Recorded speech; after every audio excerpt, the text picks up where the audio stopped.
ఈ సమావేశం స్లోగన్ ఏంటంటే మరొక్కసారి మోదీ ప్రధాని, మరొక్కసారి మోదీ ప్రధాని, మరొక్కసారి మోదీ ప్రధాని. మన అంతిమ లక్ష్యం అదే. ఎందుకంటే మీ అందరికి తెలుసు,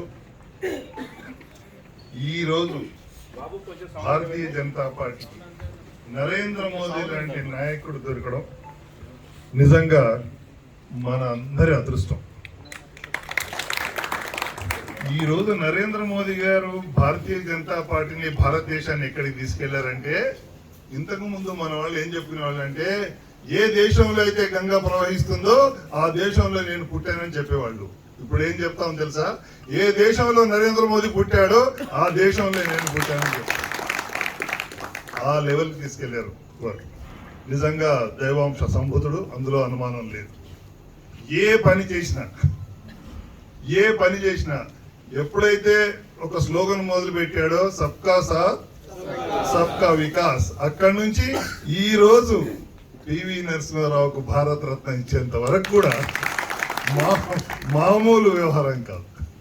అన్ని కూడా అంత సమయస్ఫూర్తి, అంత ఆలోచన, నిజంగా దేవుడిచ్చిన వరం ఆయన.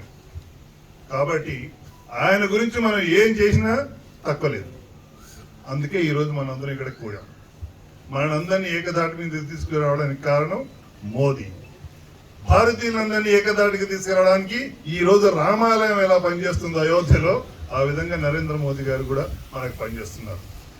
అసలు పార్టీలకు అతీతంగా చాలా మంది ఎమ్మెల్యేల ఫ్యామిలీ మెంబర్స్, వాళ్ళు కాంగ్రెస్ లో ఉండొచ్చు, టిఆర్ఎస్ లో ఉండొచ్చు, వేరే పార్టీలో ఉండొచ్చు, ఈసారి మేము మోదీకే ఓటు వేస్తాం అనే లెవెల్కి తీసుకొచ్చాడంటే నిజంగా ఆయన నాయకత్వం అద్వితీయం, అద్భుతం. నా భూతో నా భవిష్యత్ అనే విధంగా జరగడం నిజంగా మన అదృష్టం.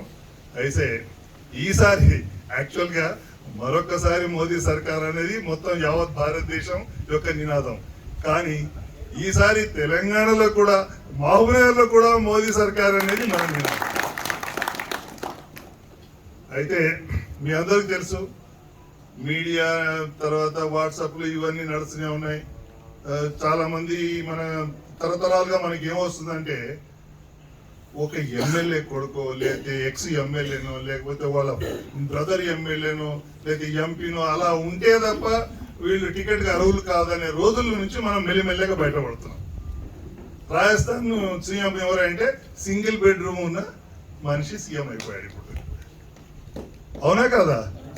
భజన్ లాల్ శర్మ బ్రాహ్మణుడే, కానీ EBC quota, economically backward class, single bedroom మనిషి సీఎం అయిపోయాడు. వసుంధరా రాజా సింధియా, రాజవంశం, ఎన్నో సంవత్సరాలు సీఎం రాజస్థాన్ కు, కానీ ఆమె ఎంత భయపెట్టినా భయపడలేదు. అదే భారతీయ జనతా పార్టీ. అలాంటి నిర్ణయాలు, సాహసోపేతమైన నిర్ణయాలు, ఆశ్చర్యకరమైన నిర్ణయాలు, రాజకీయ విశ్లేషకులు విస్మయం పొందే నిర్ణయాలు భారతీయ జనతా పార్టీ తీసుకుంటుంది. కాబట్టి నేడు మనం మహబూబ్నగర్ పార్లమెంట్ లో కూడా మనకు టికెట్ వస్తుంది, మనం ముందుకు వెళ్ళిపోతాం, మనం విజయం సాధిస్తాం. రాజకీయం ఎలాంటిదంటే, ముఖ్యంగా భారతీయ జనతా పార్టీ క్రీడా క్షేత్రం ఎలాంటిదో భారతీయ జనతా పార్టీ రాజకీయ క్షేత్రం కూడా అలాంటిది. క్రీడా క్షేత్రం అంటే తెలుసు కదా, ఫుట్బాల్ తెలుసు కదా అందరికి. ఫుట్బాల్ అంటే ఏమిటి? బ్యాక్ ఉంటారు, ఫ్రంట్ ఉంటారు, గోల్ కీపర్ ఉంటారు, అందరు ఉంటారు. బాల్ పాస్ ఇచ్చి వాళ్ళ ప్లేయర్స్ తో గోల్ కొట్టించి ఆ టీం అంతా గెలుస్తుంది, అందరికి కప్ వస్తుంది. అయితే పాస్ ఎవరికి ఇస్తారు? ఎవడైతే గోల్ కొట్టే పొజిషన్ లో ఉంటాడో వాళ్ళకే పాస్ ఇస్తారు. అయితే మనకు పాస్ ఇచ్చినప్పుడు గోల్ కొడదాం అంటే కుదరదు. పాస్ ఇవ్వకముందే నువ్వు గోల్ కొట్టే పొజిషన్ లో ఉంటావంటేనే పాస్ వస్తుంది. కాబట్టి ఇప్పుడు మనం గోల్ కొట్టే పొజిషన్ లో ఉన్నావా లేదా? అంతేకాకుండా 4x100 మీటర్స్ అనే రిలే ఒకటి ఉంటుంది. 4x100 మీటర్స్ అంటే ఏంటంటే నలుగురు పరిగెత్తాలి అందులో. సో ఒకరు ముందు ఒకరు పరిగెడతారు 100 మీటర్స్, వాళ్ళు తీసుకొచ్చి బ్యాటర్ అంటారు. బ్యాటర్ అంటే ఒక కర్ర ఉంటుంది ఇంత పొడు, ఆ కర్ర తీసుకొచ్చిస్తే అది పట్టుకొని ఇంకో పరిగెత్తాలి. ఆ కర్రను పట్టుకొని చివరికి ఎవరైతే ఫస్ట్ వస్తారో వాళ్ళు విన్నర్స్. అయితే మనం టీంలో మెంబర్ అయినప్పుడు మనం ఒక అతను వచ్చి మన కర్ర ఇచ్చేటప్పుడు మనం కూడా తీసుకొని పరిగెత్తాలి. మనం వచ్చిన తర్వాత తీసుకెళ్దామని నిలబడితే గెలవలేము. ఆయన అక్కడ వస్తుంటేనే, మన టీం ప్లేయర్ అక్కడ వస్తుంటేనే మనం కూడా ఇక్కడ పరుగు స్టార్ట్ చేయాలి. స్టార్ట్ చేసి ఆ పరుగులోనే మనం తీసుకుని పరిగెడితేనే మనం విన్నర్స్ అవుతాం. కాబట్టి మనం ఇప్పుడు పరుగులో ఉన్నాం. అయితే చాలా మంది మనం ఏమనుకుంటామంటే, మనం ఒక ఆర్ఎస్ఎస్ బేసిక్ థింకింగ్ ఉంది కాబట్టి మనం అరే రాజకీయ పార్టీలో గ్రూపులు ఉండకూడదు, వాళ్ళ మనిషి వీళ్ళ మనిషి అనుకోకూడదు, ఇట్లా అనుకుంటే అది తప్పు, ఇట్లా ఆలోచిస్తాం. కానీ అట్లా కాదు. కబడ్డీ రూల్స్ మార్చాలని మనం అనుకుంటే మనం కబడ్డీ ఆడి అందులో ఛాంపియన్ అయితేనే తప్ప. అందబాబాయ్ గారు అన్నగారికి స్వాగతం, సుస్వాగతం. రండి, ఇక్కడే కూర్చోవే.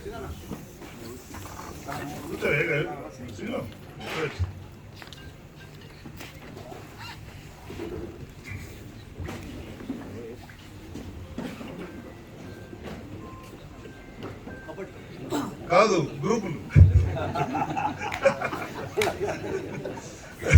సరే, కబడ్డీ. సో మనం ఒక గేమ్ రూల్స్ మార్చాలనుకుంటే మనం గ్రౌండ్ బయట ఉండి మన కబడ్డీ ఎప్పుడు ఆడకుండా ఈ రూల్ బాగాలేదు అంటే కుదరదు. ఎవరెవరు వచ్చి ఆట తెలిసిన వాళ్ళందరూ క్రికెట్ ఇట్లా ఆడకూడదు, అట్లా ఆడకూడదు, ఇట్లా రూల్ మార్చాలంటే కుదరదు. అదే సచిన్ టెండూల్కర్ చెప్తే రూల్ మారుతుంది. అదే ఒక మంచి ప్రవీణ్యత సంపాదించిన కబడ్డీ ప్లేయర్ చెప్తే మారుతుంది. సింధు చెప్తే బ్యాడ్మింటన్ రూల్ మారుతుంది. కానీ బయట వాళ్ళు ఎవరని చెప్తే పోయా అంటారు. కాబట్టి మనం ఒకటి కబడ్డీ నడుస్తుంది కాబట్టి మనం కబడ్డీ ఆడి గెలిచిన తర్వాత రూల్ మార్చాలి. కాబట్టి గ్రూపులకు భయపడద్దు. గ్రూపులు అనేవి ఉంటాయి. భగవద్గీత కూడా ఏం చెప్తుందంటే, నిన్ను నువ్వు తెలుసుకో, నువ్వు ఏ గ్రూప్ చెందినవాడో తెలుసుకో. అది అర్థం చేసుకోకపోతే రాజకీయంలో ముందుకు వెళ్ళలేము. గుర్తుపెట్టుకోండి. అయితే మన గ్రూపు కరెక్ట్ లైన్ లో ఉందా లేదా అనేది మన పాయింట్. ఆ గ్రూపులే మనం జాయిన్ అవుతాం. మనం కరెక్ట్ లైన్ లో ఉన్నాం. ముందు నుంచి అయినా అంతే, ఇప్పుడైనా అంతే, పార్టీ లైన్ లో ఉన్నాం. మనం ఏదైనా ఆశయం పెట్టుకొని ముందుకు పోవడంలో తప్పు లేదు. అత్యాశనే తప్పు. బుద్ధుడు అదే చెప్పేశాడు, ఏ మతం అయినా కూడా అదే చెప్తుంది. కాబట్టి మనం ఏ గ్రూప్ లో ఉన్నా సరి అయిన లైన్ లో ఉన్నాం, సరి అయిన గ్రూప్ లోనే ఉన్నాం, గ్రూప్ లో ఉన్నాం. ఇందులో భయపడాల్సిన పని లేదు. ఈ గ్రూప్ లక్ష్యం అయినా ఏదైనా మనం పార్టీ లైన్ అంటే ఒకటే లక్ష్యం, మోదీ మళ్ళీ ప్రధాని కావాలి. సో పార్టీ అంటే ఎవరు? పార్టీ అంటే మనందరం పార్టీ. నిర్ణయాలు ఎవరు తీసుకుంటారు? ఆ సమయంలో పార్టీలో ఎవరు అధ్యక్ష పదవిలో ఉంటారో వాళ్ళు నిర్ణయాలు తీసుకుంటారు. ఈ అధ్యక్షుడు ఈసారి ఉండొచ్చు, రేపు ఇంకొక అధ్యక్షుడు ఉండొచ్చు. ఆ సమయంలో ఆ పరిస్థితికి అనుగుణంగా నిర్ణయాలు తీసుకుంటారు. సో అది ఎటువంటి నిర్ణయం అయినా కావచ్చు. ఇప్పుడు ఒకరికి ఒక బీసీ మధ్యప్రదేశ్ లో సీఎం అయ్యాడు, ఒక ఎస్టీ ఛత్తీస్గఢ్ లో సీఎం అయ్యాడు. ఈ సమయంలో ఈ టైంలో అమిత్ షా గారు, నరేంద్ర మోదీ గారు, నడ్డా గారు, సంతోష్ జీ గారు ఉన్నారు కాబట్టి ఈ నిర్ణయం వచ్చింది. కానీ సంకేతం మాత్రం ఏం తెలిసింది? భారతీయ జనతా పార్టీలో ఏ కార్యకర్త అయినా సీఎం కాగలడు, ఏ కార్యకర్త అయినా ఎమ్మెల్యే కాగలడు. ఆయన ఎక్స్ ఎమ్మెల్యే ఉండక్కర్లేదు, ఎమ్మెల్యే కొడుకు ఉండక్కర్లేదు, ఎమ్మెల్యే బ్రదర్ ఉండక్కర్లేదు, లేదా ఎక్స్ మినిస్టర్ కావక్కర్లేదు అనేది రుజువైంది. అంటే దీనికి నిదర్శనం ఏంటంటే, ప్రజాస్వామ్యం, నిజమైన ప్రజాస్వామ్యం 4 పాదాల మీద నడిపించే శక్తి భారతీయ జనతా పార్టీకి ఉంది. నిస్వార్థ రాజకీయం, సమర్థులే ఉండాలి, న్యాయం చేసే వాళ్ళు ఉండాలి, నీతిపరమైన వాళ్ళే ఉండాలి అనే దానికి నిదర్శనం.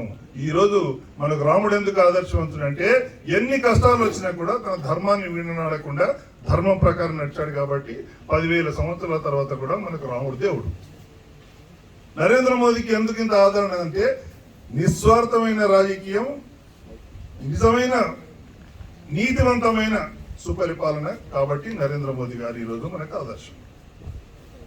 ఒక్కరు కూడా వేలు వెత్తి నరేంద్ర మోదీ ఈ అవినీతి చేశాడు, లేకపోతే ఈ కుంభకోణం చేశాడని వేలు ఎత్తి చూపే పరిస్థితే లేదు.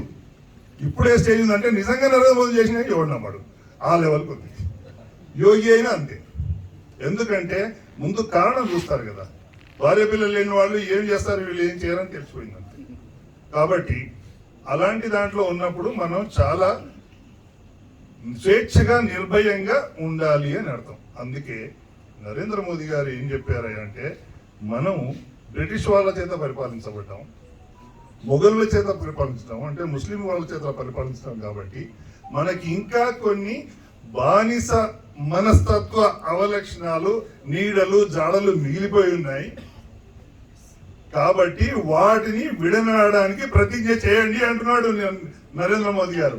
చేశామా లేదా మనందరం? ప్రతిజ్ఞ చేశారా? నేను అనగా నేను శాంతి కుమార్ అన్ను నేను అనండి అందరూ. మీ పేరు చెప్పండి. శాంతి కుమార్ అను నేను బానిసత్వ నీడను జాడను విడనాడతానని, దగ్గరికి రానివ్వనని, స్వేచ్ఛగా రాజకీయం చేస్తానని ప్రతిజ్ఞ చేయించున్నాను. కాబట్టి మనం ఎవరికి ఏం భయపడక్కర్లేదు. ఇది చెప్పాడు. 5 ప్రతిజ్ఞలలో ఈ ప్రతిజ్ఞ ఉంది. ఎందుకంటే ఇప్పటికి కూడా కొన్ని ఆ వారసత్వ లక్షణాలు ఉన్నాయి కాబట్టి మనం పైకి రాలేకపోతున్నాం.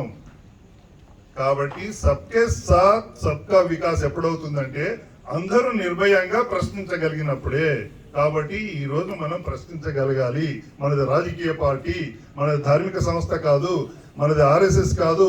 ఆర్ఎస్ఎస్ మన మదరే, కానీ మనల్ని సృష్టించింది ఆర్ఎస్ఎస్. మీ రాజకీయం ఏమంటుంది మనల్ని? కాబట్టి మనం అందరం ఆ దృష్టికోణంలో ముందుకెళ్ళాలి.